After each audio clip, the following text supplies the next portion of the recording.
네, 시청자 여러분 안녕하십니까. 이번 주부터는 역사와 영화라는 코너를 만들었습니다. 그냥 영화 이야기보다 역사 속에서 일어났던 사건들을 영화와 더불어서 그 시대를 다룬 영화와 더불어서 이렇게 해설을 하는 그런 프로그램입니다. 저는 과거의 역사에서 독일의 히틀러가 망할 때 그때 있었던 이 세기 말적이고 또 데카당스하고 그런 어떤 분위기들, 또 1937년 중일 전쟁이 일어나기 전에 세계 최고의 코스모폴리탄이었다라는 전 세계 주요 국가들의 조계지로서 전 세계에서 가장 화려했다라는 상하이, 그리고 1차 대전이 끝나고 2차 대전이 시작되기 전에 정강기라고 이렇게 부르는 파리의 이 카페, 거리, 골목, 그리고 더 나아가서 미국의 대공황 전후로 한 아들 루버라고 그러죠. 그러니까 새로운 형태의 어떤 예술이 퍼지고, 또 더 나아가서 이 극단적인 부의 이 격차가 벌어지고, 한쪽에서는 마피아가 활동하던 그런 시대, 이런 시대들을 영화로 다루면 얼마나 재미있을까, 또 드라마틱할까 해서 그런 시대들을 다룬 영화들을 좋아합니다. 오늘 제가 소개해드릴 역사와 영화에서의 첫 영화는 색계입니다. 영어로 루스트 앤 코션입니까? 이렇게 해서 색과 경계를 이야기하는 부분인데요. 색을 경계하라는 말인지 모르겠습니다. 유명한 중국계 영화 감독이 리안 감독, 이분은 할리우드에 가서 상당히 많은 영화들을 히트시켰죠. 특히 라이드 위드 데블, 와호 장룡, 브로커백 마운틴, 또 그 외에도 이 음식을 둘러싸고 왁자지껄하게 떠드는 영화 음식남녀, 센스 앤 센스빌리티, 아이스스톰, 이런 영화, 결혼피로연 등으로 굉장히 중국의 문화와 또 서양의 여러가지 사안들을 잘 결합시키거나, 또 나아가서 완전히 동양 사람인 부분을 배제한 채 이 드라마를 만드는데도 익숙한 사람입니다. 심지어 헐크까지도 만들었죠. 자, 여기에 이제 이 색계의 또 다른 주인공은 양조위가 나오는데, 양조위는 이센승이라고 나옵니다. 이선생 역으로요. 근데 이 역의 실제 인물은 딩모춘이라는 당시 일본의 괴뢰 정부의 한마디로 이 한국에 같으면 국정원, MI6 같은 일본 괴뢰 정부가 당시에 두 군데 세워졌죠. 하나는 만주국이고요. 하나는 이 난징 괴뢰 정부가 세워졌습니다.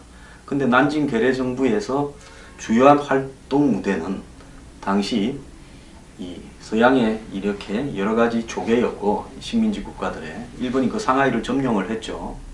그러고 난 이후에 상하이에 이 국민당의 나미사라든지 시시단이라든지 이런 국민당의 첩보 부대가 상하이에 많이 있었기 때문에, 항일 운동을 하는 사람들이요, 그걸 체포하기 위해서 난징 정부가 상하이에 체스트필드 76이라고 하는 일종의 그 76번가 체스트필드가 76번지에 건물을 하나 이 첩보기관으로 두었습니다. 그 첩보기관의 책임자가 딩모춘이라는 친구였고요.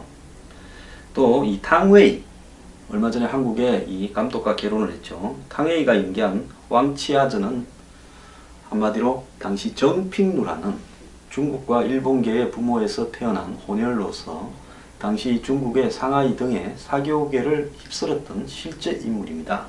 그래서 영화에서 탕웨이가 입었던 옷이라든지 모자, 또 표정, 이런 부분은 그 정핑루의 실질적인 모습을 이렇게 본뜬 겁니다. 이 정핑루는 당시에 굉장한 미모를 자랑했고요. 지금도 정핑루의 사진이 인터넷에서 보면 좀 있는데요. 상당히 이지적이고 서구적으로 생겼습니다. 일본계와 아마 중국계의 혼혈이라서 그런 것 같은데요. 그 정핑루가 당시 사교계의 여왕이었는데 굉장히 똑똑하기도 했습니다. 국민당의 이 조사통계실, 일종의 국민당의 정보기관에, 그러니까 장개석 국민당의 정보기관에 이 첨바오한테 이렇게 설득이 되어서 실질적으로 이 스파이 역할을 수행을 합니다. 어떤 스파이 역할을 수행하냐? 일제 괴뢰 정부의 첩보기관 책임자 딩모춘을 암살하라는 역할을 수행하고요. 여기에 이 정핑루의 애인이 실질적으로 영화에서도 이 탕웨이의 애인으로 나왔는데 왕한신이라는 친구가 또 그 업무를 갖다가 수행할 수 있도록 도웁니다. 그래서 이 색계에서 등장한 인물들은 전부 다 실존 인물들입니다. 먼저 그러면 국민당 이 정부의 괴뢰 정부인 난징 정부는 어떤 정부인가? 이 정부도요, 국민당 정부라고 주장을 했습니다. 근데 이 정부의 실질적인 책임자였던 왕징에이는 아주 허접한 인물인가? 그러지 않습니다. 중국 청나라 그때 이 말기에 선통제의 아버지를 암살을 하려다가 투옥되어서 한때 영웅이 되었습니다. 이 사람은 처음에 순원의 이 후계자로서 이렇게 각광도 받았고 우한에 자기 정부도 세웠는데요. 그런데 이 장개석의 난징 국민당 정부, 우한에 또 국민당 정부가 대립을 하다가 이 왕징웨이가 밀립니다. 그러면서 왕징웨이는 이렇게 자기 세력을 결합하려다가 실패를 하고요. 이 하노이로, 베트남의 하노이로 도피를 하죠. 그러면서 왕징웨이는 이제 일본하고 싸우지 말고 중일전쟁이 1937년에 발발했지 않습니까? 그래서 일본이 이제 만주구를 조금 점령하고 있다가 본격적으로 중국 대륙으로 밀고 들어가서 난징도 점령하고 이럴 때인데 화평을 하자. 이러면서 자신이 사실상 중국 정부의 실질적인 국민당의 후계자다. 이렇게 이야기를 하면서 1940년경에 난징에 국민당 괴뢰 정부를 세웁니다. 당시는 지가 적통이라고 주장을 했죠. 그러면서 이 친구가 파시스트가 됐습니다. 처음에는 좌파로서 공산당과 가까운 좌파로서 시작을 했다가 순원의 후계자로서 가다가 그 다음에 독자적으로 국민당의 우한 정부를 세웠다가 장개석의 난징, 순원이 죽은 뒤에 장개석의 난징 국민당 정부에 밀리니까 이제 도주를 했다가 일본하고 화평을 주장하고 이제 파시스트가 되어서 독일의 나치당과 교류를 하기 시작합니다. 그래서 1941년에는 아마 독일 히틀러 정권이 이 왕징웨이를 인정하는 이런 일도 있었습니다. 그런데 이 사람이 1932년인가 이 총을 저격을 한 5발인가 맞아가지고요. 그것 때문에 나중에 골수암이 걸립니다. 그래서 이 사람이 전쟁 중에 몸이 아파서 빌빌 싸면서 치료를 위해서 일본에 갔다가 나고야에서 1944년에 죽었어요. 일본 사람들은 또 자신의 괴뢰정부 수반을 대우를 해준다고 중국의 난징에 데려가가지고 장례를 치러주고 파헤치지 못하도록 그 콘크리트로 이렇게 묘지를 만들었는데요. 나중에 1945년에 이 일본이 패망하고 난 이후에 장개석이 이 왕징웨이의 무덤을 폭발을 시켜버립니다. 아주 기구한 운명을 가진 사람인데요. 자, 그런데 이 영화에 등장하는 이 난징 괴뢰 정부하고 장개석 정부하고 굉장히 대립을 했는데 그때 일본이 점령하고 있던 세계적 도시, 세계에서 제일 컸다고 합니다. 상하이에서 첩보전이 많이 벌어졌습니다. 물론 일본이 점령하고 있으니까 한마디로 상하이도 난징 괴뢰 정부의 소속이지만 난징 괴뢰 정부가 중국인들의 지지를 많이 받지 못한 채 일본의 어떤 이 지원에 의해서 겨우 유지되다 보니까 인력이 그렇게 많지 못하고 정부로서 기능을 제대로 갖추지 못했죠. 그때 뭐 난징 괴뢰 정부를 따르거나 또 만주에 있던 만주 괴뢰 정부를 따르던 사람들은 실질적으로 이런 정부들이 오래 유지될 거라고 자신도 기대하지 않았습니다. 그런데 이 상하이에 있어서 국민당, 장개석 국민당의 스파이들을 색출하는, 일본에 협조하지 않는 사람들을 색출하는 역할을 딩모춘이 맡았는데요. 이 딩모춘도 또 웃기는 사람입니다. 처음에는 이 공산당이었습니다. 그러다가 나중에 국민당으로 또 바꿔탔습니다. 그래서 국민당에서 스파이 조직이 있었죠. 유명한 나미사라는 조직이 있었습니다. 우리 한국 영화에 보더라도요, 막 이 당시에 007 같이 나타나서 일제를 저격하고 한국의 독립운동을 하던 사람을 돕는 나미사라는 게 많이 나오고, 한국도 해방 이후에 6.25 전까지 백이사라는 우파 조직이 한국의 테러 조직이 만들어졌죠. 그 백이사가 이 나미사 이름을 딴 겁니다. 그 외에도 국민당의 또 다른 조직으로서 시시단 이런 조직이 있었습니다. 이 나미사나 시시단 이런 조직들이 활동한 이 한마디로 일제 점령하에서의 중국의 스토리 이런 것들이 영화로 굉장히 많이 만들어져서 중국 영화에 보면 남이사가 많이 등장을 합니다. 여기에 있다가요. 그러니까 장개석 국민당 정부의 비밀 첩보 테러 조직에 있다가 그 다음에 이 사람이 거기서 밀려나니까요. 이제 왕징웨이 괴뢰 정부로 왔습니다. 그래서 괴뢰 정부의 남이사 소속이니까 니도 우리 스파이 기관을 맡아라. 그러니까 네가 국민당 정부의 족보를 다 알 거 아니냐. 그래서 상하이에 있던 체스필드 76이라는 그런 이 난징 괴뢰 정부의 이 스파이 본부의 수장이 되었습니다. 그래서 이 딩모춘이 무려 3천여 명의 국민당 소속 이 상하이 침투 간첩들을 사살했다. 색출해서 죽였다. 이런 기록이 있습니다. 근데 이 딩모춘이 굉장한 한량이었고 색정광이었다. 엄청난 여자들을 밝혔다. 그래서 색계에 그렇게 많은 이 정사 장면이 등장하고 묘묘한 한마디로 섹스 씬들이 나왔던 겁니다. 그래서 한국 사람들은 이 색계라는 부분이 역사적인 의미나 이런 부분보다도 많은 분들이 그 영화에서 나오는 섹스씬 이런 부분들 때문에 이 영화를 기억하는데요. 사실 이 영화는 굉장히 의미심장한 역사의 한 무대를 다룬 겁니다. 이 영화는 어떻게 만들어졌냐. 장 아이링이라는 중국의 현대 문학을 대표하는 몇 안 되는 대표적 작가입니다.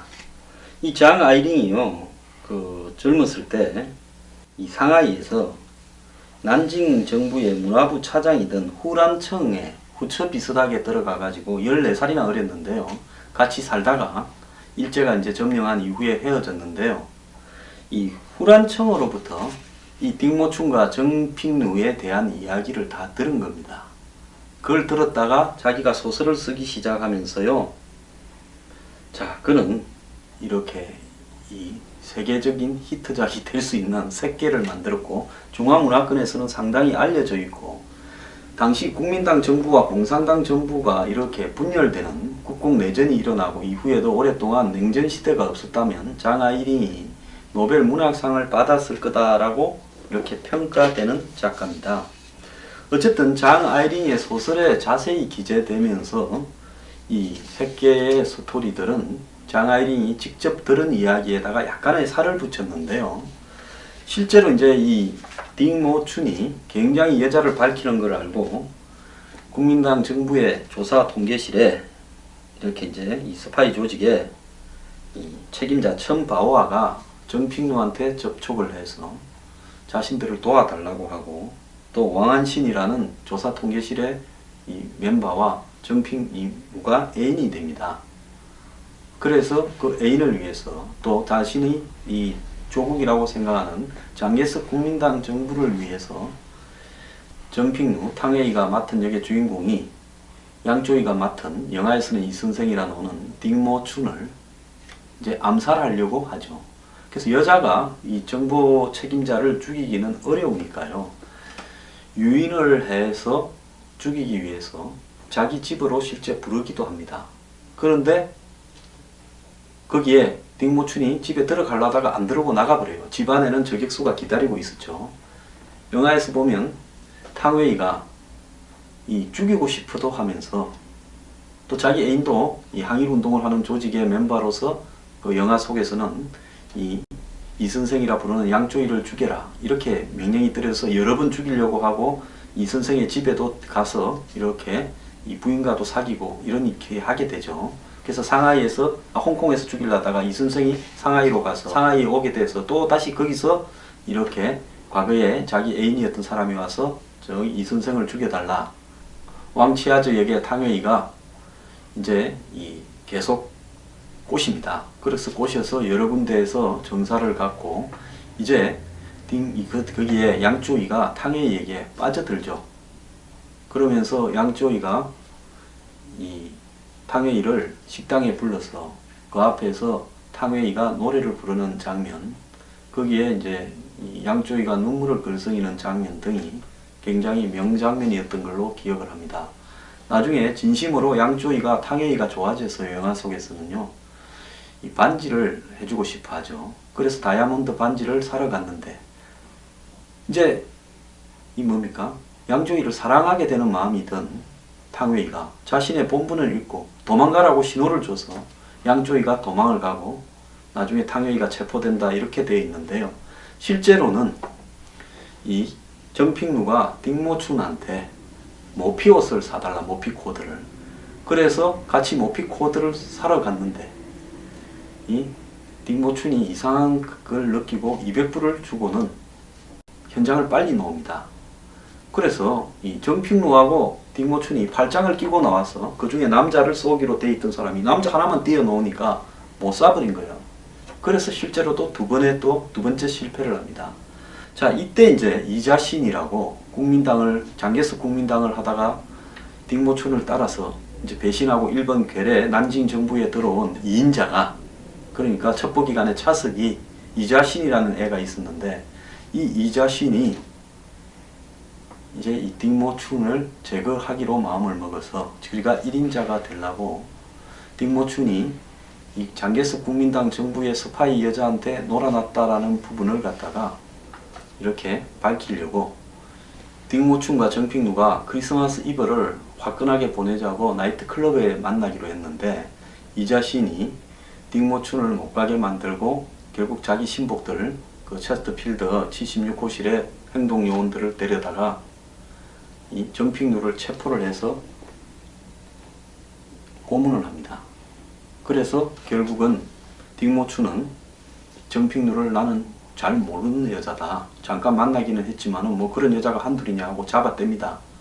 영화 새끼에서도 결국은 체포된 탕웨이를 양조위가 모른 척하고요, 마지막에 시계를 뒤다보는데 그 시간에 탕웨이가 이렇게 총살인이 집행이 되는 시간이죠. 실제로 정핑루는 총살을 당할 때 얼굴만 쏘지 마라 이렇게 하면서 총살을 당했다고 합니다. 그리고 영화 제일 마지막에는 양조위가 탕웨이가 같이 있던 집의 방을 쓸쓸하게 들여다보는 장면에서 영화가 끝나는데요. 실제로 딩모춘은 일본이 망한 뒤에 또 장개석 국민당 정부에 붙었다가 과거의 행각이 탄로나서 1947년에 총살을 당했고요. 딩모춘을 갖다가 또 제거하고 그 자리에 오른 첩보기관 수장이 오른 이자신은 43년에 독살을 당해버렸습니다.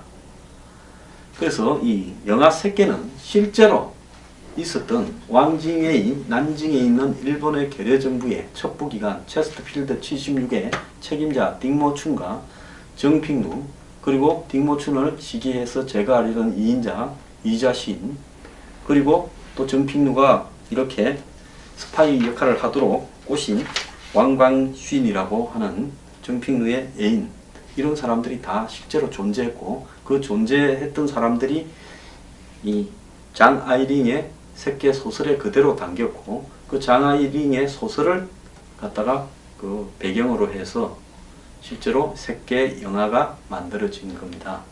근데 이 영화가 담고 있는, 한마디로 망하는 것이 거의 애정이 되어 있고, 언젠가는 대중들에게 지지받지 못하는 괴뢰정부의 첩보기관의 수장으로서의 양조위의 쓸쓸한 눈빛, 또 그렇기 때문에 섹스나 술, 여자에 탐닉하고 도박에 탐닉하는 모습, 그리고 중국의 괴뢰정부에 협조한 사람들이 착류층 생활을 하면서도 내일을 예약할 수 없기 때문에 느끼는 공허함, 그리고 세계적 이 코스모폴리탄이었던 상하이의 그 당시에 놀라웠던 활락, 이런 부분들이 사실은 그 의미로 바라보면, 그 내용들, 역사적 배경을 알고 바라보면 완전히 새롭게 해석이 됩니다.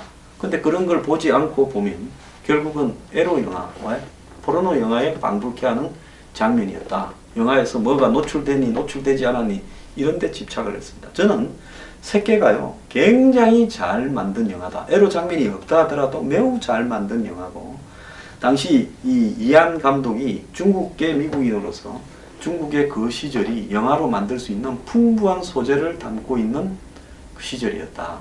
자, 한번 생각해 보십시오. 일제가 중국을 침략하고 중국 내부에서는 내분이 생기고, 당시 세계에서 가장 큰 도시 상하이는 여러 나라들이 점거하고 있다가 일제에 점령당하고, 거기에 상하이는 미래를 예약할 수 없는 그런 세기말적인 분위기가 넘치고, 그 속에서 시한부 정부의 앞잡이 노릇을 하는 사람의 쓸쓸함, 그리고 타락, 그리고 여자.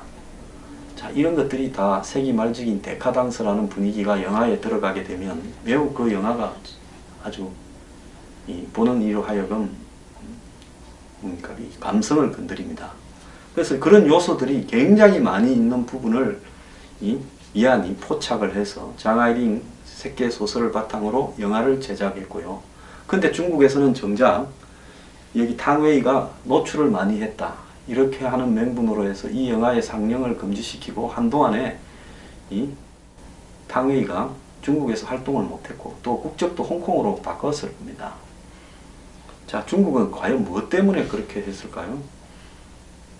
중국 사람으로서 괴뢰정부가 있었다라는 사실을, 또 괴뢰정부의 인물을 주인공으로 묘사하는 게 기분이 나빠서 아니었을까? 또 양조위가 그런 괴뢰정부의 중국 중화권에서는 유명한 배우, 거기에 책임자였다, 멋있게 보이죠.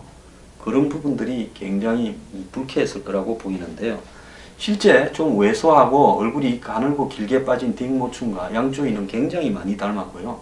탕웨이는 분장을 정핑루와 비슷하게 했습니다. 물론 탕웨이는 약간 이렇게 얼굴이 둥그스름하고 토실토실하고, 이 정핑루는 콧대가 높고 얼굴이 조금 깁니다. 하관이 길고요. 이런 부분에 차이는 있지만은 당시에 이 딩모춘도 유명 인사였고 이 정핑루도 유명 사격의 여왕이었기 때문에 이 사람들 사진이 많이 남아 있어서 그런 것들을 다 비교하시면서 이 영화를 한번 정보를 얻고 보면요, 매우 재밌습니다. 그래서 이런 괴뢰 정부들이 당시에 곳곳에 많았습니다. 이 독일의 히틀러도 루마니아부터 시작을 해서 곳곳에, 리투아니아부터 발틱 삼국 등의 곳곳에 괴뢰 정부를 세웠습니다. 심지어 프랑스에서도 비시 정부를 세웠죠. 자, 이 괴뢰 정부에 협조했던 사람들은 독일이 패망하고 난 뒤에 다 총살을 당하거나 죽습니다. 그래서 역사적으로 봤을 때 이런 역사의 전환기, 전쟁 기간에 한쪽에 줄을 잘못 서면 결국은 가게 되는데요. 그런 어떤 쓸쓸함과 허망함, 이런 부분들이 영화의 소재로서는 매우 적절했고, 그리고 이 미래를 기약할 수 없는 사람들의 어떤 색에 대한 탐닉, 그리고 적인지 스파인지 애인인지 구별할 수 없는 불안감, 이런 것들이 이 색계의 영화에서 탕웨이가 양조위 간에 매우 팽팽하게 전개되고 있다는 겁니다. 저는 이 두 사람의 심리가 다 이해가 갑니다. 색정강이었지만은 수많은 여자를 섭렵했지만은 탕웨이를 보고 사랑에 빠지려고 하는 부분에 끝까지 제어를 하려고 노력하는 냉정한, 한마디 찔러도 피도 안 나올 법하게 생긴 양조위와 또 조국을 위해서 애국심을 가지고 한마디로 딩모춘을 암살해야, 양조위를 암살해야 되는데 어느 순간에 둘이 관계를 가지다 보니까 양조위가 좋아져 버린 탕웨이. 자, 그 속에서 한 사람은 체포되어서 죽고 한 사람은 죽는 자기 연인을 자기가 살기 위해서 외면을 해야 되는 부분, 얼마나 영화 소재로서 멋진 이야기입니까? 이 정도의 영화 소재가 나오기는 어렵다고 보고요. 자, 1937년 중국 이 중일 전쟁의 발발, 그리고 청나라 말기 순원의 신해 혁명 이후에 국민당 정부의 분열, 그리고 중국의 공산당으로 시작했다가 국민당으로 갔다가 나중에는 친일 괴뢰 정부에 갔다가 쓸쓸하게 죽은 왕징웨이, 그리고 그가 만든 첩보기관의 앞잡이 이자 제거되어가는 딩모춘, 그리고 그 딩모춘을 암살하려고 하는 정핑루, 그리고 국민당 장개석 정부의 조사 통계실, 이런 이야기들이요, 정말 첩보와 전쟁, 그리고 갈라진 조국, 분열, 배신, 사랑, 이런 소재들을 다 담고 있지 않습니까? 자, 색계라는 것은 색을 경계하라, 이런 이야기일 건데요. 그만큼 색이 경계하기 어렵다라는 의미일 수도 이렇게 해석이 됩니다. 자, 여러분, 색계를요, 특정 장면만 염두에 두지 말고 이 영화의 역사적 배경을 갖다가 기억을 하시면서 이 영화를 다시 한번 보시면요, 당시 이 배경이 이해가 되고 이 영화가 훨씬 재밌게 다가올 겁니다. 감사합니다.